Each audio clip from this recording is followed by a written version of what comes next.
শুভ দুপুর, খেতে বসে গেছি। তো চলুন আজকে কি রান্না করেছি। ডাঁটা চচ্চড়ি করেছি আজকে। এক বাটি নিয়ে নিয়েছি, তার কারণ আমার ছোট ছেলে এই ডাঁটাগুলো বেছে বেছে রেখে দেবে, খাবে না, যার জন্য আমি সবগুলো নিয়েছি। আর এটা হচ্ছে পুঁই শাক, আমার গ্রামের বাড়ির পুঁই শাক। এই মসুর ডাল আলু দিয়ে একটু ঝোল ঝোল করে রান্না করেছি। আর এই যে ভাত, আর এই যে ইলিশ মাছ ভাপার মতো রুই মাছ করেছি। সেম কেমন লাগবে জানি না, টেস্ট করে বলছি। চলুন পুঁই শাকটা আগে খাই।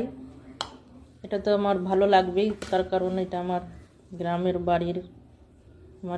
বাড়ির পুঁই শাক।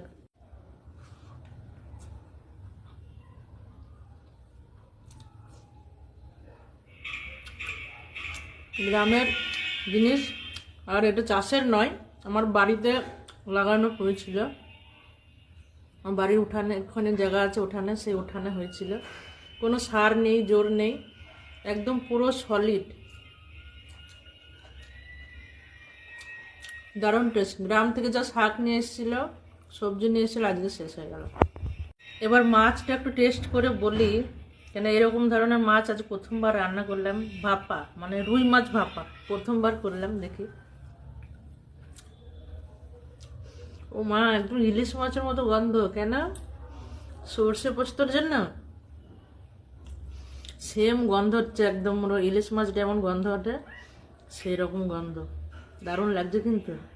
মাঝে মাঝেই করবো এবার থেকে। আপনারাও চাইলে করে খেতে পারেন এইভাবে।